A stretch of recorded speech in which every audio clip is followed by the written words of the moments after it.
Սուրբ Հարության տոնին ուկրաինական ճակատում զենքերը չեն լռել։ Կիևը Մոսկվային, Մոսկվան Կիևին է մեղադրում հրադադարը խախտելու համար։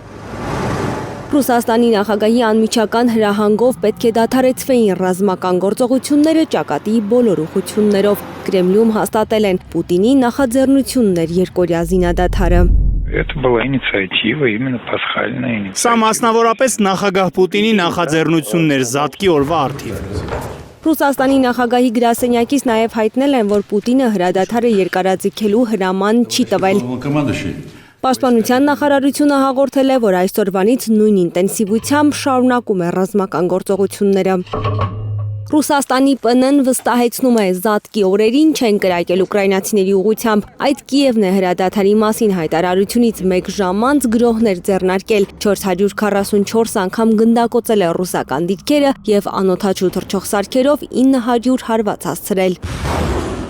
Կիրակի առավոտյան Ուկրաինայի նախագահը ճակատից թարմ լուրեր է հայտնել, թե ապրիլի 20-ին առավոտյան 10-ից ռուսական բանակը ավելի ինտենսիվ է հրետակոծում իրենց քաղաքները, կիրառելով կամիկաձե անօդաչու թռչող սարքեր։ Ըստ Ուկրաինայի նախագահի գրառումների ժամ առ ժամ ուժգնացել են օդային հարձակումները։ Ամբողջ կիրակի ռուսները 46 անգամ գրոհել են Ուկրաինայի ուղղությամբ, 448 անգամ ծանր զենքերից կրակել։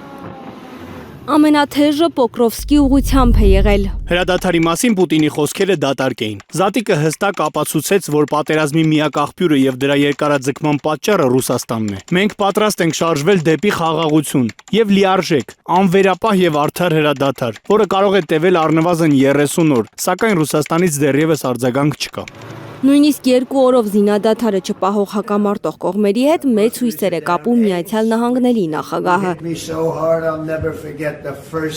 Թրամփը հույս ունի, որ այս շաբաթ ռուս-ուկրաինական խաղաղության գործարք կլինի։ Լոնդոնում նախատեսված է Վաշինգտոնի ու Կիևի ներկայացուցիչների հանդիպում։ Հուսով ենք, որ Ռուսաստանն ու Ուկրաինան այս շաբաթ գործարք կկնքեն, այնուհետև երկու կողմերն էլ կսկսեն մեծ բիզնես վարել Ամերիկայի Միացյալ Նահանգների հետ, որը բարգավաճում կապահովի այդ երկրների համար։ ԱՄՆ նախագահը վերջին ուժերն է ներդնում կանգնեցնելու պատերազմը։ Եթե այս անգամ էլ չհաջողվի, հավանականությունը մեծ է, որ Թրամփը այլևս չի միջնորդելու հակամարտության լուծմանը։ Հասմիկ Սերոբյան, Սմբատ Ասլիկյան, Հայլուր։